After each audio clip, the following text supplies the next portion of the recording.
સુરત જિલ્લામાં મેઘરાજાએ ધમાકેદાર તોફાની બેટિંગ શરૂ કરી મહુવા અને બારડોલી પંથકમાં ધોધમાર વરસાદ પડ્યો। સૌથી વધુ અંબિકા તાલુકામાં 6 કલાકમાં 8 ઇંચ વરસાદ છે તો ભારે વરસાદથી અંબિકા નદીની જળસપાટીમાં વધારો થયો। પાણીની ભરપૂર આવક થતા મધર ઇન્ડિયા ડેમ ઓવરફ્લો થયો। ડેમમાં પાણીની આવક થતા તંત્રએ કિનારાના ગામોને એલર્ટ કર્યા છે। મહુવામાં 7 અને અંબિકામાં 12 પંચાયતી માર્ગ બંધ કરવામાં આવ્યા।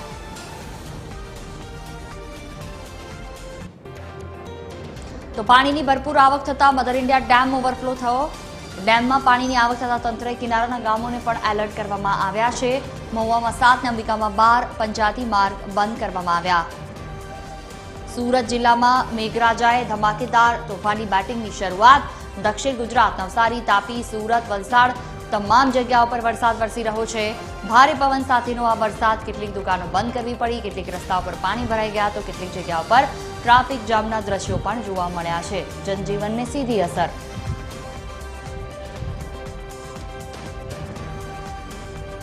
સુરતથી સંવાદદાતા દિવ્યેશ પરમાર જોડાયા છે અમારી સાથે। જી દિવ્યેશ, સવારથી જે રીતે દક્ષિણ ગુજરાતમાં વરસાદ છે, કેવા પ્રકારની સ્થિતિ છે? હાલ શું સ્થિતિ, ત્યાં કેટલો વરસાદ પડ્યો અત્યાર સુધી? સમગ્ર દક્ષિણ ગુજરાતની વાત કરીએ તો મેઘરાજાએ જે પ્રકારે દક્ષિણ ગુજરાતને ગમરોળ્યું તે પ્રકારે આખું દક્ષિણ ગુજરાત જે છે તેમાં પાણી જોવા મળી રહ્યું છે। ત્યારે સુરત શહેરની વાત કરીએ તો સુરતમાં પણ જે પ્રકારે હવામાન વિભાગની આગાહી પ્રમાણે વરસાદ જે છે તે પડી રહ્યો છે। છેલ્લા 1 કલાકમાં 1 ઇંચ જેટલો વરસાદ જે છે તે સુરતમાં પડ્યો છે।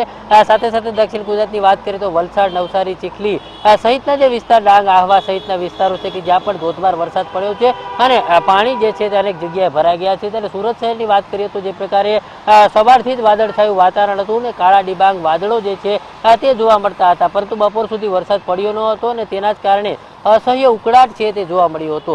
જોકે આ અસહ્ય ઉકળાટ વચ્ચે આ વરસાદ પડતાની સાથે જ વાતાવરણમાં ઠંડક પ્રસરી ગઈ છે અને રોડ જે છે તે પાણીથી તરબોળ થઈ ગયા છે। ખાસ કરીને સુરત શહેરની વાત કરવામાં આવે તો જે પ્રકારે 2 દિવસ પહેલા વરસાદ પડ્યો હતો ને ત્યારબાદ ઝરમર વરસાદ પડ્યો હતો અને વરસાદી વિરામ બાદ ફરીથી જે પ્રકારે 1 કલાકમાં 1 ઇંચ જેટલો વરસાદ પડતા જ શહેરમાં અનેક જગ્યાએ રોડ રસ્તા જે છે તે પાણીમાં ગરકાવ જોવા મળ્યા હતા। અને મહત્વની વાત છે કે જે પ્રકારે સુરત શહેરમાં આ રીતે વરસાદ પડી રહ્યો છે અને હવામાન વિભાગ દ્વારા હજુ પણ 48 કલાકની ભારે વરસાદની આગાહી કરવામાં આવી છે। એટલે એકંદરે કહી શકાય કે જે પ્રકારે ડિઝાસ્ટર મેનેજમેન્ટ છે તે પણ સતત ને સતત લોકોના સંપર્કમાં છે।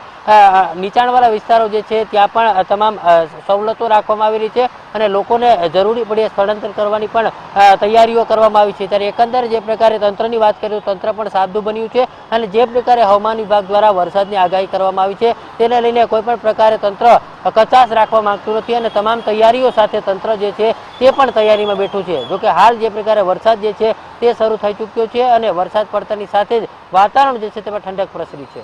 જી બિલકુલ, તમામ જાણકારી બદલ આભાર। તો જે રીતે સુરતમાં પરિસ્થિતિ છે તે અનુસાર અત્યાર સુધીમાં વરસાદને કારણે અલગ અલગ જગ્યાઓ પર પાણી ભરાવાના દ્રશ્યો સામે આવ્યા। કેટલીક જગ્યાઓ પર બજાર બંધ કરવાની ફરજ પડી હતી। જનજીવન થોડું અસ્તવ્યસ્ત થયું છે। કામ વગર લોકો ઘરની બહાર નથી નીકળી રહ્યા। સતત ભારે પવન સાથેનો વરસાદ, મધર ઇન્ડિયા ડેમ ઓવરફ્લો થઈ ગયો છે।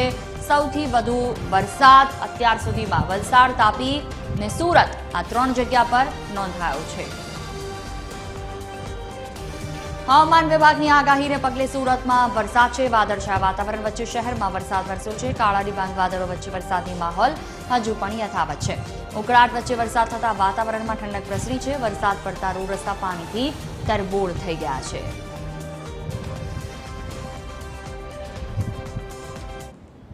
હવામાન વિભાગની આગાહીને પગલે સમગ્ર દક્ષિણ ગુજરાતમાં ભારે વરસાદની આગાહી કરવામાં આવી છે। તેને લઈને સુરતમાં પણ જે પ્રકારે હવે જોઈ શકાય છે ધોધમાર વરસાદ જે છે તે પડી રહ્યો છે। વહેલી સવારથી જ કાળા ડિબાંગ વાદળોની વચ્ચે આખું સુરત શહેર ઘેરાયેલું હતું, પરંતુ અસહ્ય ઉકળાટ વચ્ચે સુરતની અંદર વરસાદ પડતો નહોતો। હવે એક જે પ્રકારે વરસાદ જે છે તે બપોર બાદ શરૂ થયો છે, અત્યારે જોઈ શકાય છે રોડ રસ્તા પર પાણી જે છે તે ફરી વળ્યા છે।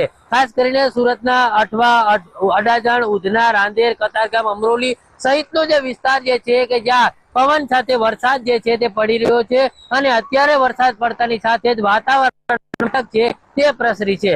મહત્વની વાત છે કે જે પ્રકારે દક્ષિણ ગુજરાતમાં હવામાન વિભાગ દ્વારા જે પ્રકારે આગાહી કરવામાં આવી છે તે વધારે પડવાની શક્યતાઓ છે અને તેના જ લઈને અત્યારે સુરત શહેરની વાત કરવામાં આવે તો જે પ્રકારે વરસાદ જે છે તે શરૂ થયો છે અને અત્યારે રસ્તા ઉપર પાણી છે તે જોવા મળી રહ્યા છે. એકંદરે જે પ્રકારે સુરતના અલગ અલગ વિસ્તારોમાં આ પ્રકારે વરસાદ પડતાની સાથે જ લોકો જે છે તેમાં ખુશી જોવા મળી રહી છે, કારણ કે જે પ્રકારે કાળા ડિબાંગ વાદળો છવાયેલા હતા અને તેના જ કારણે અસહ્ય ઉકળાટ પડતો હતો.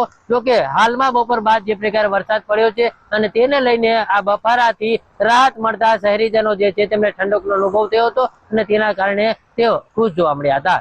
કેમેરામેન જયેશ મિસ્ત્રી સાથે દિવેશ પરમાર, TV13 સુરત.